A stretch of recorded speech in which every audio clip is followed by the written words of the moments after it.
Bismillahirrahmanirrahim. Hari ini kita mulai mempelajari pelajaran matematika wajib untuk kelas 6 atau 12 IPA, IPS, dan MAK. Pada pertemuan kali ini kita akan membahas tentang tabel distribusi frekuensi, frekuensi relatif, dan frekuensi kumulatif. Yang pertama yaitu distribusi frekuensi. Data-data statistik berupa numerik yang diperoleh dari hasil pengamatan pada umumnya masih berupa data kasar yang belum bisa memberikan informasi yang jelas. Sebagai contoh, data tentang skor nilai ulangan statistika 100 orang siswa kelas 12. Kalau kalian perhatikan di sini, deretan angka seperti inilah yang disebut sebagai data kasar. Nah, sebagian orang yang melihat data seperti ini kan masih bingung ya. Ini data apa? Kok semuanya angka? Maka untuk mempermudahnya, kita akan mempelajari yang pertama di sini adalah tentang tabel distribusi frekuensi.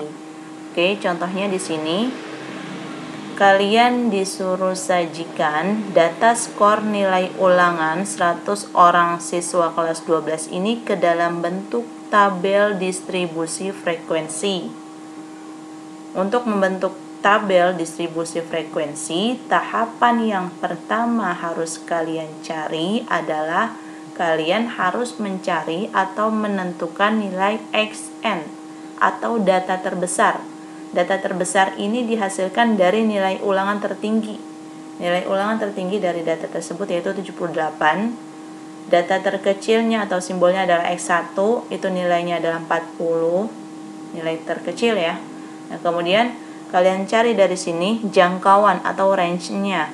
Mencari range itu caranya adalah mengurangkan data terbesar, XN dikurangkan dengan X1, hasilnya 38. Tahapan kedua, kalian cari banyaknya kelas. Mencari banyaknya kelas dengan menggunakan rumus Sturges ya. Rumusnya itu adalah K sama dengan 1 ditambah 3,3 log N. Log N. Nah, N-nya ini diganti 100. Kenapa? Karena data skor nilai ulangan statistika yang tadi itu kita teliti terhadap 100 orang peserta didik. Maka nilai N-nya di sini diganti 100. Oke? Rumusnya awalnya K sama dengan 1 ditambah 3,3 log N. Oke ya. N-nya itu diganti 100. Nah, kalau yang kita teliti adalah 50 anak, berarti N di sini diganti 50. Sesuaikan dengan jumlah hasil penelitiannya ya. Kemudian 6,6 dapat dari mana? 6,6 ini adalah hasil perkalian log 100. Log 100 itu kan 2. Kalau kalian belum paham atau udah lupa mungkinnya materi kelas 4, kamu cari menggunakan kalkulator ya. Pencet log, kemudian angka 100, kemudian sama dengan, nanti muncul angka 2 di situ. Nah, log 100 hasilnya 2 dikali 3,3 sama dengan 6,6. Kemudian 1 ditambah 6,6 hasilnya 7,6. Nah, 7,6 ini kalian bulatkan ke pembulatan terbaik. Jadi kalau di belakang desimal angkanya itu lebih dari 5, atau di sini kita mulai dari 5 ya. Jadi 5, 6, 7, 8, 9, maka angka yang depannya itu kalau dibulatkan dia bertambah 1. Jadi 7,6 itu sama dengan 8. Kalau di sini misalnya angkanya adalah 7,1, maka ketika dibulatkan jadi 7 ya. Angka di bawah 5 seperti 4, 3, 2, 1, kalau dibulatkan dia angka depannya nggak nambah, tapi tetap. Oke, Anda ulangin. 7,6 kamu bulatkan ke pembulatan terbaik, hasilnya sama dengan 8. Nah, sehingga kesimpulannya di sini banyak kelas dari data yang kita teliti tersebut itu sama dengan 8. Banyak kelas simbolnya K. Jadi K-nya itu sama dengan 8. Ini tahapan kedua. Tahapan ketiga, kamu cari lebar kelas. Lebar kelas simbolnya adalah C kecil. Mencari C, rumusnya adalah jangkauan dibagi K atau banyaknya kelas. Jadi 38 dari sini ya, hasil perhitungan pertama dibagi 8 hasil perhitungan kedua. 38 dibagi 8 hasilnya adalah 4,75. 4,75 ini juga hasilnya dalam bentuk desimal, nggak boleh ya. Kalian harus bulatkan lagi. 4,75, lihat nih, angka 7-nya aja yang kalian lihat. Ini kan di atas 5, berarti angka depannya ditambah 1. 4,75 dibulatkan ke pembulatan terbaik sama dengan 5. Jadi, di sini kita dapatkan ya, untuk kelas pertama atau baris pertama, nanti datanya itu dimulai dari data terkecil, yaitu 40 sampai dengan 44. Kenapa? Karena tadi kita dapatkan lebar kelasnya itu 5. Jadi dari 40 kamu hitung 5 angka dari 40 ya. Jadi 40, 41, 42, 43, dan 44. Nah, itu 5 angka. Oke, jadi interval di kelas pertama atau baris pertama itu adalah 40 sampai 44. Di baris kedua atau kelas kedua dimulai dari setelahnya. 44 setelahnya berapa? 45. Sama, lengkap lagi. Dimulai dari 5 ya. Maaf, dimulai dari 45. 5 langkah. Jadi 45, 46, 47, 48, 49. Oke. Itu kan 5 angka. Nah, selanjutnya kelas ketiga berapa? Nah, kita lihat di sini. Kelas ketiga itu sama dengan baris ketiga ya. Kita perhatikan yang di sini dulu ya. Kelas ketiga itu baris ketiga, data setelahnya. Setelah 49 berapa? 50. Hitung 5 angka dari 50. Jadi 50, 51, 52, 53, 54. Nah, itu kan 5 angka. Selanjutnya kelas keempat atau baris keempat. Ingat ya, untuk selanjutnya untuk baris di dalam tabel distribusi kamu sebutnya kelas. Jadi ini disebut sebagai kelas keempat karena terletak di baris keempat. Kelas keempat dimulai dari berapa angkanya? Setelah 54, berarti 55 ya. 5 angka dari 55. 55, 56, 57, 58 sampai 59. Oke. Selanjutnya kelas kelima dimulai setelah 59, berarti dari 60. 60 mulai 60, 5 angka setelahnya. Dari 60, maaf. 60, 61, 62, 63, 64. Jadi kelas 5 intervalnya adalah 60 sampai 64. Kelas ke-6 dimulai dari setelahnya yaitu 65. 65 hitung lagi 5 angka lagi. 65, 66, 67, 68, 69. Oke, berhenti di 69. Kelas ke-6, maaf ya, kelas ke-7 di sini kelas ke-7 setelah angka 69 maka 70, 71, 72, 73, 74, 5 angka juga. Setelah 74 berapa? Masuk ke kelas 8, ke-8 berarti 75, 76, 77, 78, 79. Nah, tadi kan kita di awal kita udah cari kelas ya. Kelasnya kita dapatkan itu sebanyak 8 kelas. Mana buktinya 8 kelas nih, perhatikan nih. Kelas pertama, kelas kedua, kelas ketiga, kelas keempat, kelas kelima, kelas keenam, kelas ketujuh, kelas ke-8. Jadi itu fungsinya untuk mengetahui kelasnya. Caranya seperti yang di awal ya, di slide sebelumnya Ana udah jelasin. Nah, kemudian ini dapat dari mana nih turus sama frekuensi? Dapatnya dari sini. Kalian perhatikan nih. Ini kan tadi tabelnya di awal ada seperti ini kan, angkanya banyak. Kamu tinggal hitung aja, dicacah satu-satu. Anak yang mendapatkan skor 40 sampai 44 itu ada berapa anak? Dihitung satu-satu nih, dilihat. 40 sampai 44 ya. Berarti di barisan pertama nggak ada dong. 40 sampai 44 barisan kedua. Nah, ini ada nih. Nih, 1 anak. Oke. Barisan ketiga, nah ini 2 anak. Oke. Hitung satu-satu. Baris keempat gak ada. Baris kelima nih jadi 3 anak. Lanjut lagi. Nah, ini 4 anak. Oke, mana lagi nih? Nah, ini lagi 5 anak. Kita masih cari kelas pertama ya. Nih 6 anak, 41. Oke. And the last is, this is 42, 7 anak. Jadi anak yang mendapatkan skor atau nilai ulangan dari 40 sampai 44 itu ada 7 orang. Oke, tadi Ana udah tunjukin ya satu-satu. Jadi frekuensinya kenapa 7? Karena ada 7 anak yang mendapatkan nilai 40 sampai 44. Begitu seterusnya sampai yang bawah, kamu hitung satu-satu. Kemudian turus ini boleh ditulis, boleh enggak ya. Sama seperti pemilihan ketua kelas pada saat SD, mungkin kamu pernah belajar kayak gini ya. Jadi turus itu karena frekuensinya 7, ya udah kamu buat kayak lidi ya. Setiap 4 ini kamu silang jadi 1, 2, 3, 4, 5, 6, 7. Itu namanya turus. 8, ingat ya, nilai anak yang 45 sampai 49 kamu hitung satu-satu, nanti dapat ada 8 anak. Nah, turusnya tinggal dibuat lidi aja, 1, 2, 3, 4, 5, 6, 7, 8 dan seterusnya hingga akhirnya kita dapatkan di sini jumlah keseluruhan anak yang kita teliti adalah sebanyak 100 anak.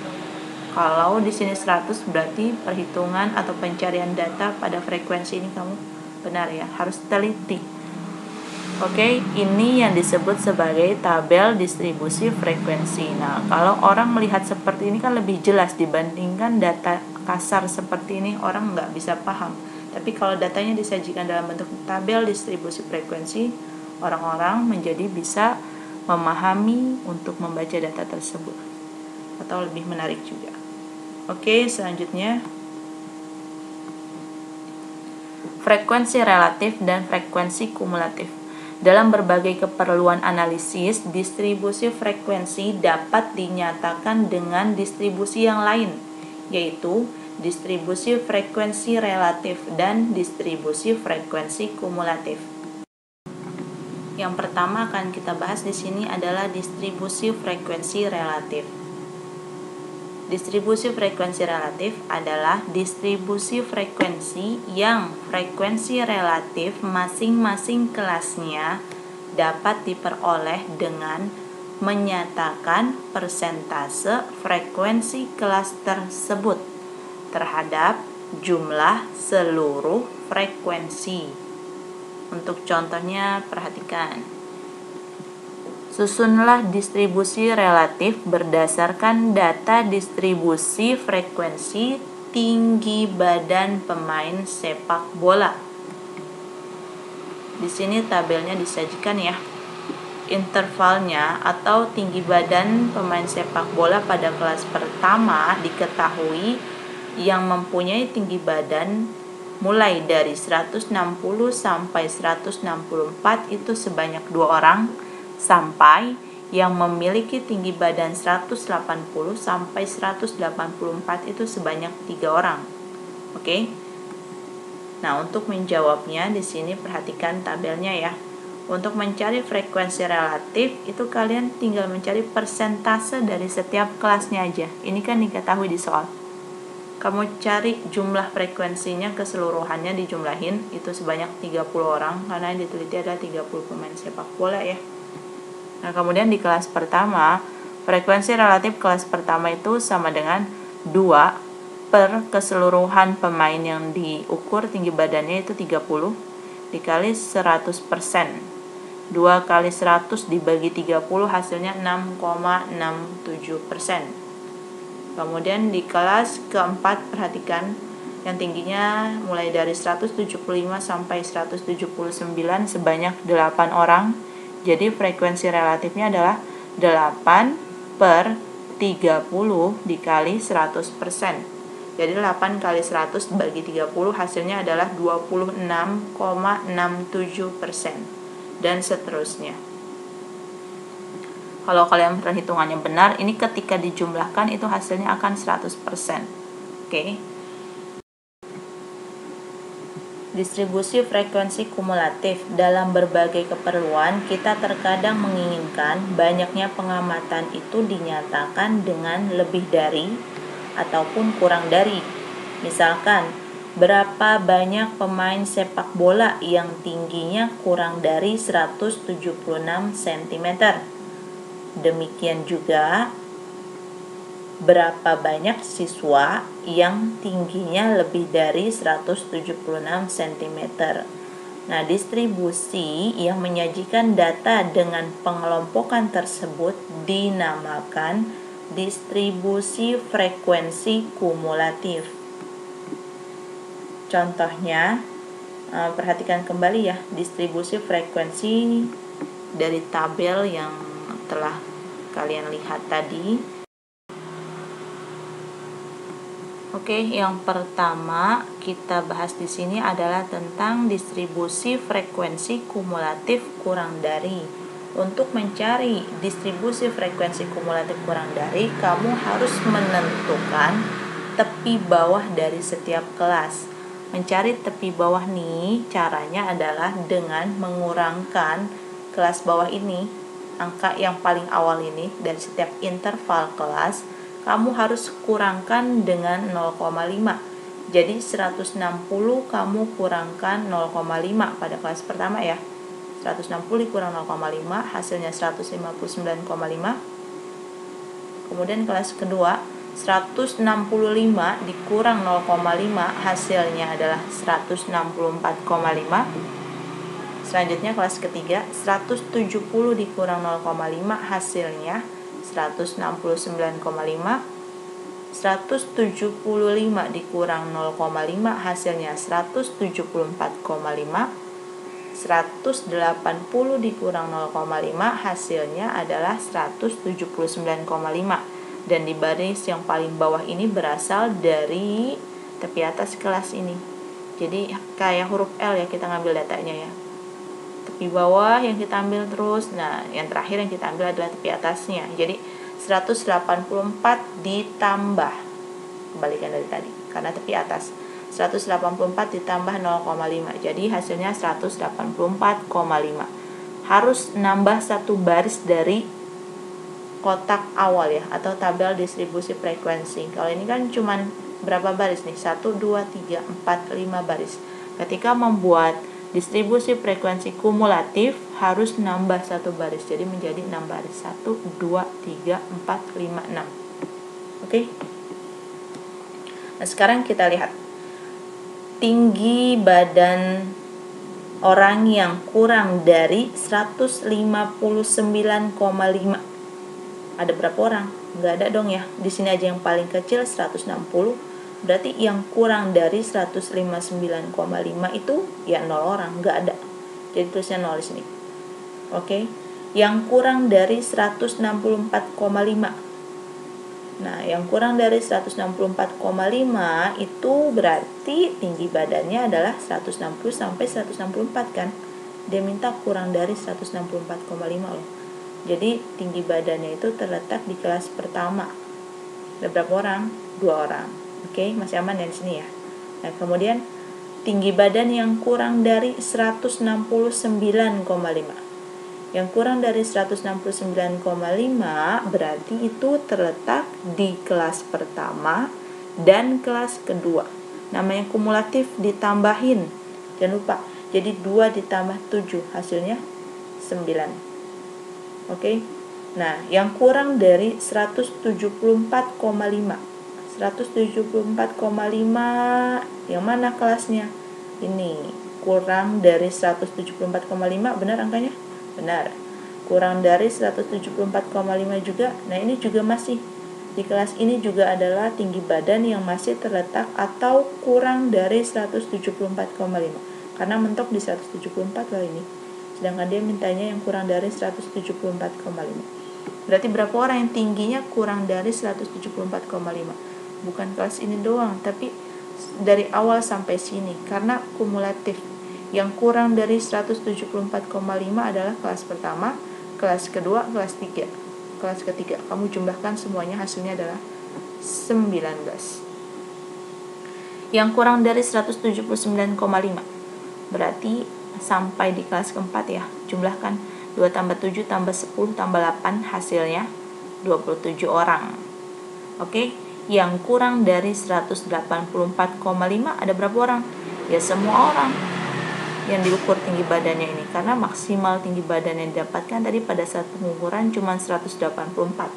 Sedangkan dia minta adalah jumlah kumulatif ya, jumlah orang yang tingginya kurang dari 184,5, berarti semuanya. Ada berapa? Jumlahin semua. 2 tambah 7 tambah 10 tambah 8 tambah 3. Hasilnya adalah 30 orang. Oke, lanjut.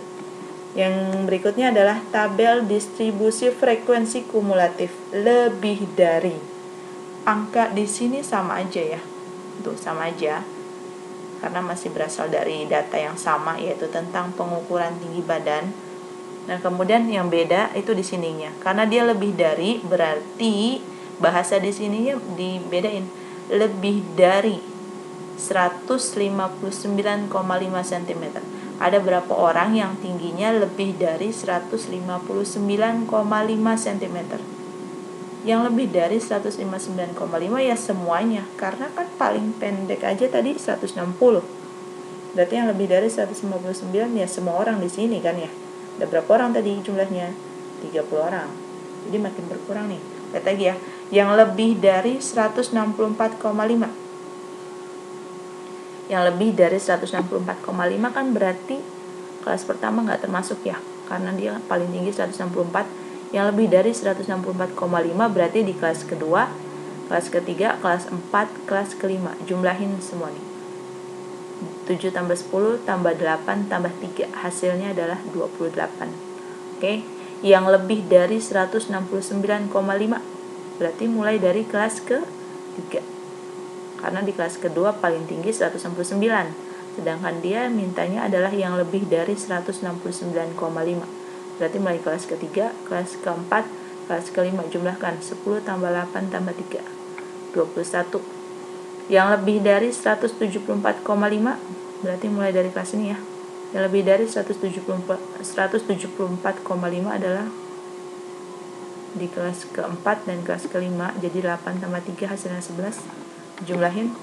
Yang lebih dari 179,5. Yang tingginya lebih dari 179,5 cuma berada di kelas kelima ini. Ada berapa orang? Cuma 3 orang.